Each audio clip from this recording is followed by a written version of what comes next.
istighfar kepada Allah Subhanahu wa taala. Perhatikan kalimatnya, astaghfirullah, astaghfirullah, astaghfirullah. Ini yang paling pendek.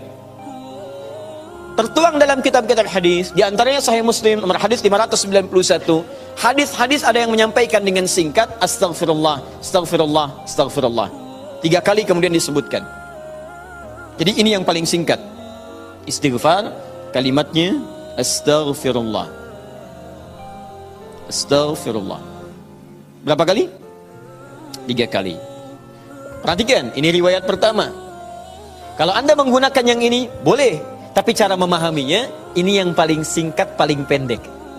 Jadi kalau sedang buru-buru misalnya, ya Anda ingin buru-buru setelah selesai itu, sambil jalan misalnya, ingin dipercepat bacaannya, silahkan pilih yang ini yang singkat. Astaghfirullah, astaghfirullah, astaghfirullah. Paham? Kalau agak senggang, silahkan tambahkan dengan lebih luas. Astaghfirullahaladzim, astaghfirullahaladzim, astaghfirullahaladzim. Lebih senggang lagi, astaghfirullahaladzim, alladzi la ilaha illa huwal hayyul qayyum wa atubu ilaih. Astaghfirullahaladzim, alladzi la ilaha illa huwal hayyul qayyum wa atubu ilaih. Paham?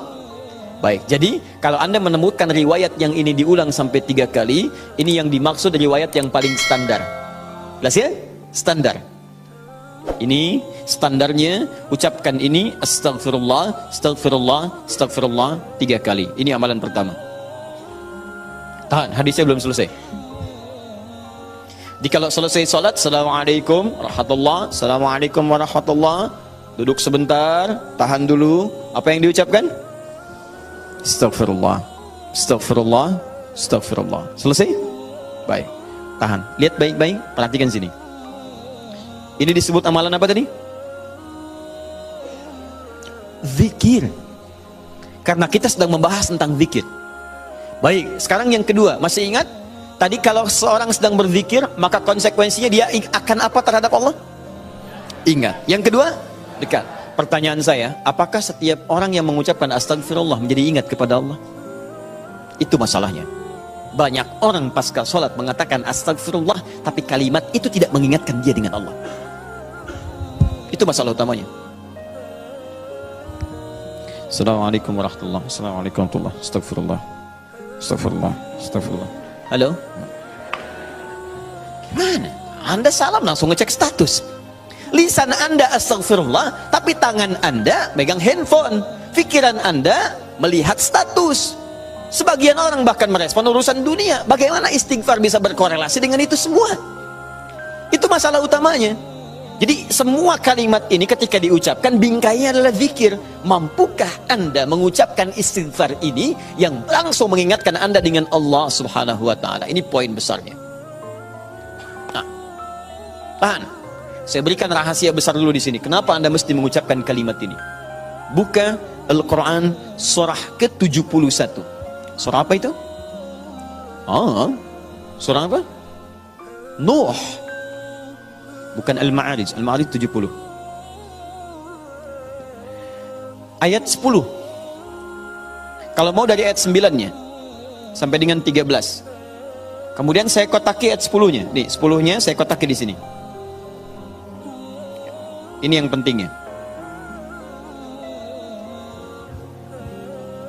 Awas, awas.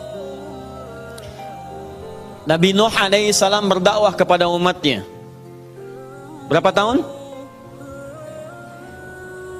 950 tahun. Masya Allah, 950 tahun berdakwah kepada umatnya. Bahkan dakwanya terang-terangan, juga sembunyi-sembunyi, pelan dan silent. Ya, ada yang silent, ada yang terang-terangan, kencang. Ayat 9-nya, "Tsumma 'alantu lahum wa asrartu lahum israra." Aku berdakwah kepada mereka kadang terang-terangan, dengan kencang, sampaikan dengan terang. Tapi kadang juga aku sampaikan dengan pelan, dengan silent. Ada orang-orang yang memang secara pelan aku sampaikan halus, sesuai dengan tipikalnya. Ada yang langsung aku sampaikan keterangannya dengan seterang-terangnya.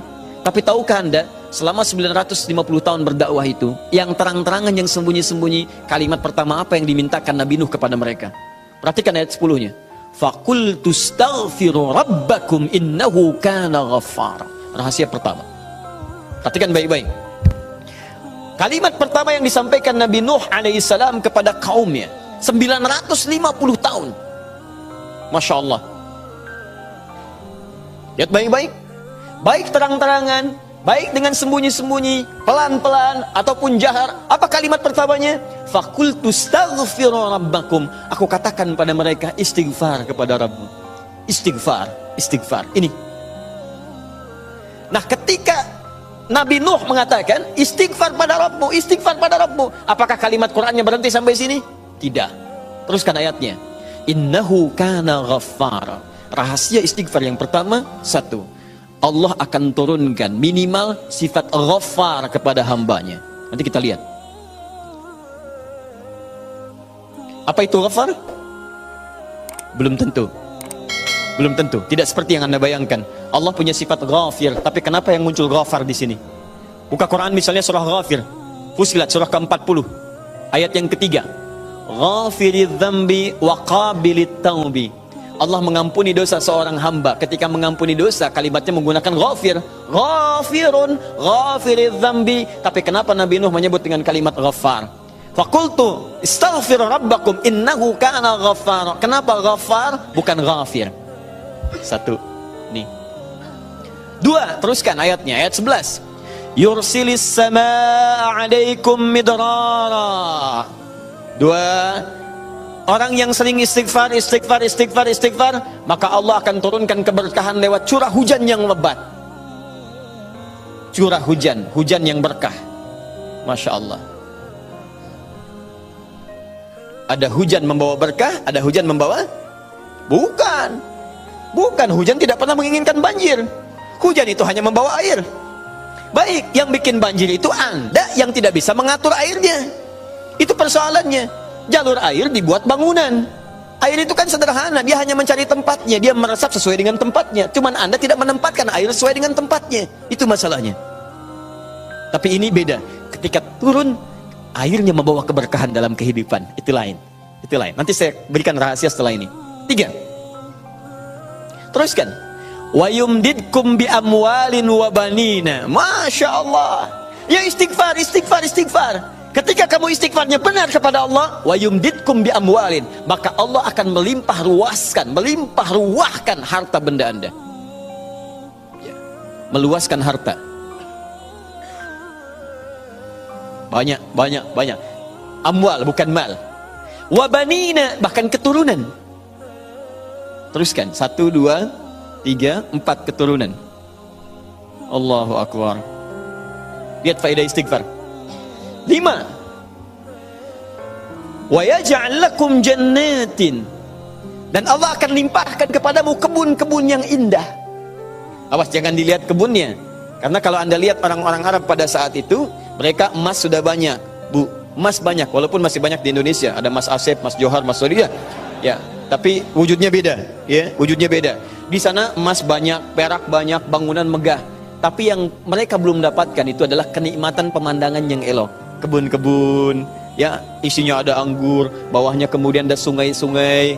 Karena itu orang yang paling kaya di masa-masa dulu di kalangan-kalangan Arab adalah orang yang memiliki kebun-kebun yang indah. Kalau cuma emas, yang lain punya. Abu Jahal tuh nggak bangga dengan emasnya, ya. Abu Lahab tidak bangga dengan emasnya. Apa yang mereka banggakan adalah kedudukan dalam kehidupan dan harta-harta yang seperti yang digambarkan. Tapi semua itu tidak mampu menjadikan mereka sebagai hamba di hadapan Allah Subhanahu wa taala. Poin yang paling besar, kalau disebutkan jannat dalam arti kebun-kebun dalam urusan dunia, itu maksudnya kenyamanan hidup. 5. Kenyamanan atau kemapanan hidup.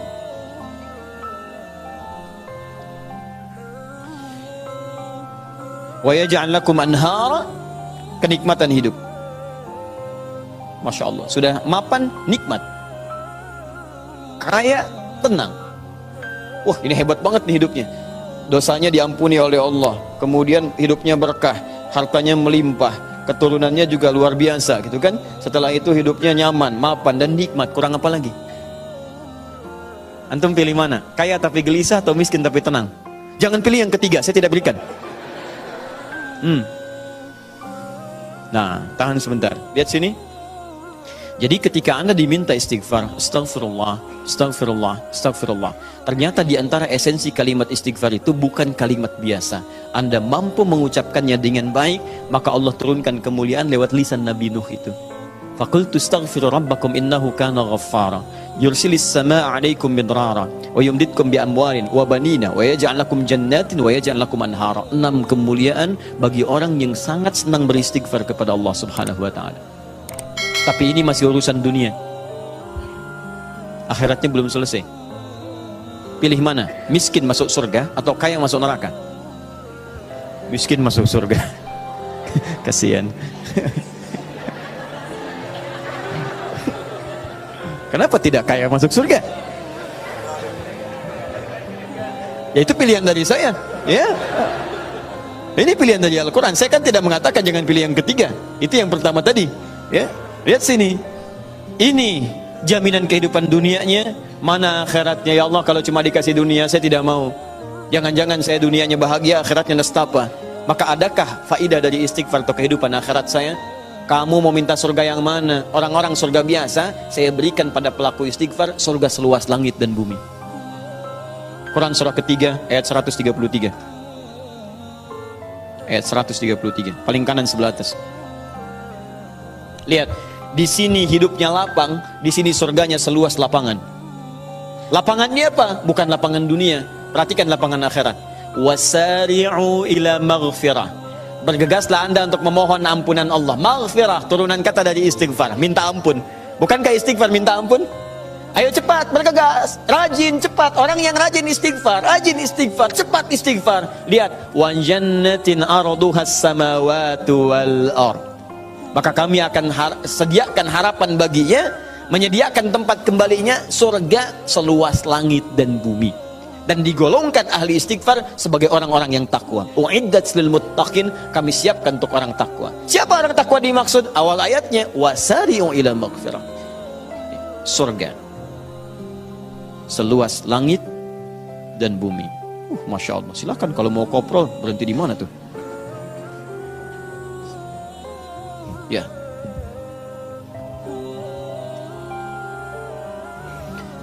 Nah, kalau ditawarkan begini, siapa yang tidak mengambil tawaran ini?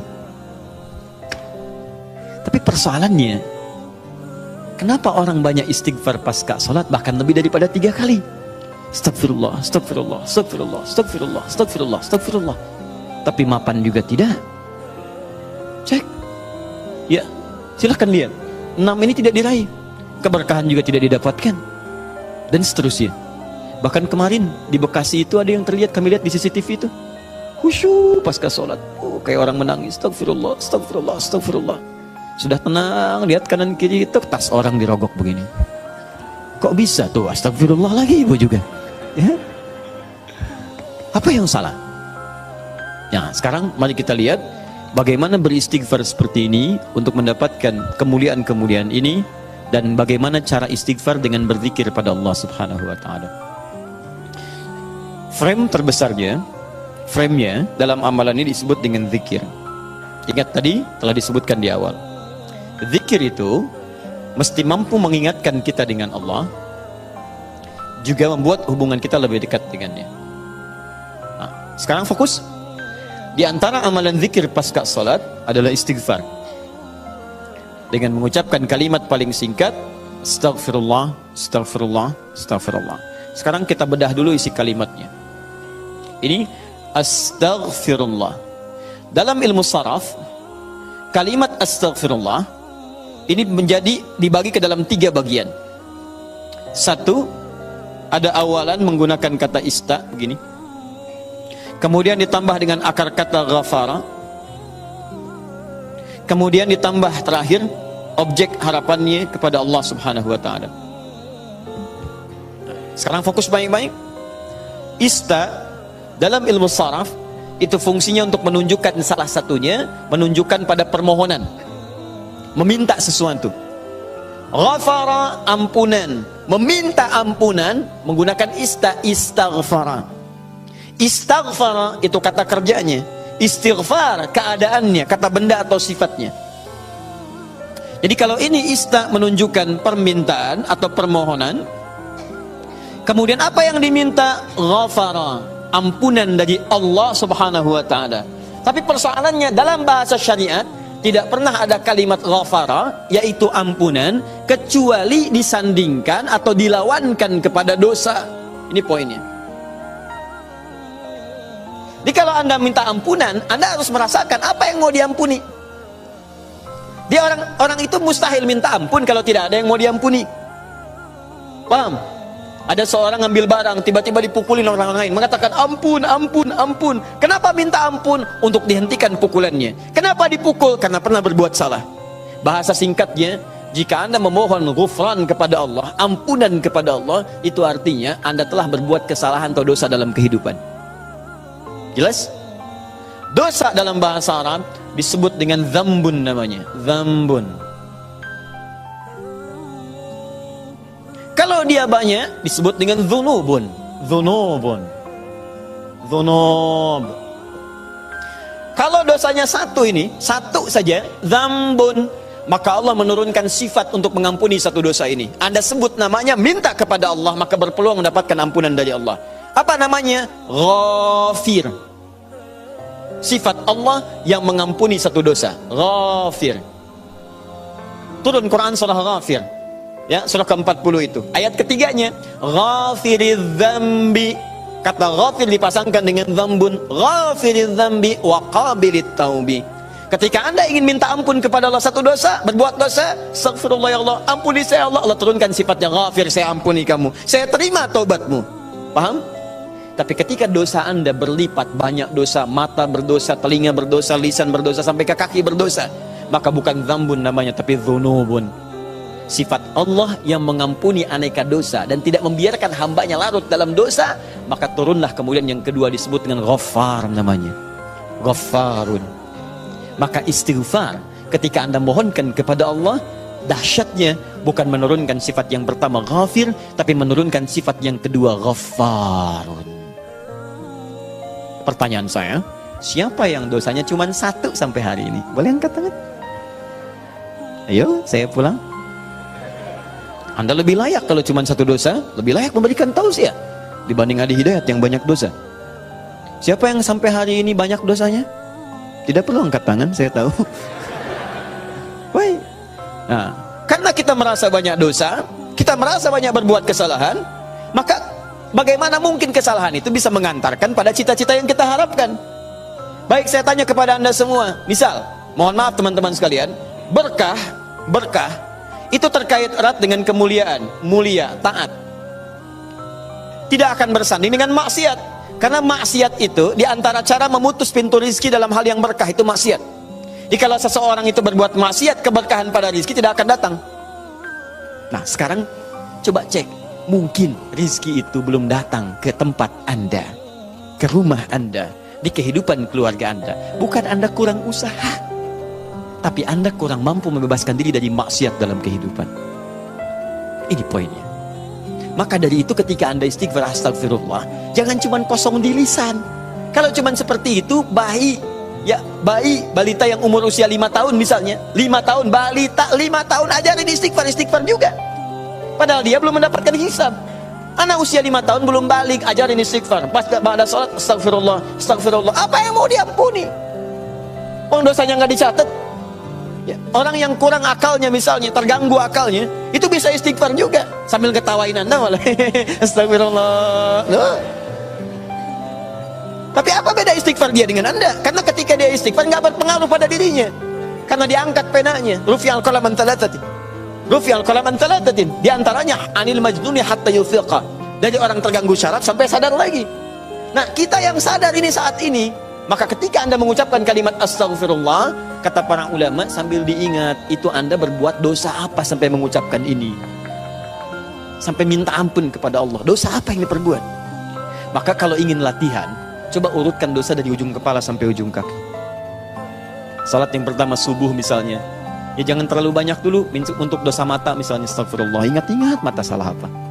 Jangan-jangan setiap pandangan yang Anda lakukan, itu belum melahirkan keberkahan. Alhamdulillah. Bisa nggak pandangannya berkah? Ada ayat di Quran. Ada orang-orang yang dimuliakan oleh Allah sampai disebut kuat iman. Orang yang kuat iman, yang pandangannya itu berkah. Setiap memandang berkah. Bahkan saking berkahnya nyaman dia dalam kehidupannya. Ya, itu ada di Quran surah ke-24, punya cahaya dia. Ayat 30 sampai 31. 30 untuk laki-laki, 31 untuk perempuan. Wa qul lil mu'minina yaghuddu min absarihim. Katakan pada perempuan laki-laki beriman, setiap lelaki beriman, perhatikan, palingkan pandangannya dari yang tidak baik. Jadi kalau orang zikirnya benar, itu dia akan berpaling dari yang tidak baik. Otomatis Pak, Bu, otomatis. Bahkan yang mirip-mirip pun dengan apa yang ia punya, belum tentu kemudian ia pandang dengan berlama-lama. Jadi teman-teman sekalian, itu pandangan. Coba berapa kali dalam sehari memandang yang tidak benar? TV, handphone, gambar-gambar, itu kan? Dan seterusnya, baru keluar, memandang dengan cara yang tidak layak. Sama perempuan juga begitu, bukan kayak 31 untuk perempuan. Wa qul lil mu'minati yaghdudna min absarihinna. Katakan pada perempuan-perempuan yang beriman, awas hati-hati, perempuan-perempuan yang beriman. Artinya kalau pandangan nggak dijaga, menunjukkan imannya lemah. Ya, berapa kali ibu banyak memandang hal-hal yang tidak benar? Ya, berapa kali pandangannya melahirkan nafsu?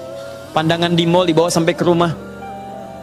Nah, jadi ketika Anda istighfar, sambil diingat dosanya. Astagfirullah, astagfirullah, mata. Terus masuk ke lisan, astagfirullah ya Allah. Mungkin dengan lisan ini, maaf orang tua saya pernah menangis. Dengan lisan ini pasangan saya pernah bersedih. Dengan lisan ini tetangga saya pernah kabur dari saya. Dengan lisan ini anak saya pernah menjerit. Dengan lisan ini ya Allah barangkali itu yang menghambat keberkahan dalam kehidupan saya. Astagfirullah, astagfirullah, astagfirullah. Setelah itu dosa Anda, setelah tuntas sampai dengan ujung kaki, dosa Anda pada orang tua, suami kepada istri, istri kepada suami.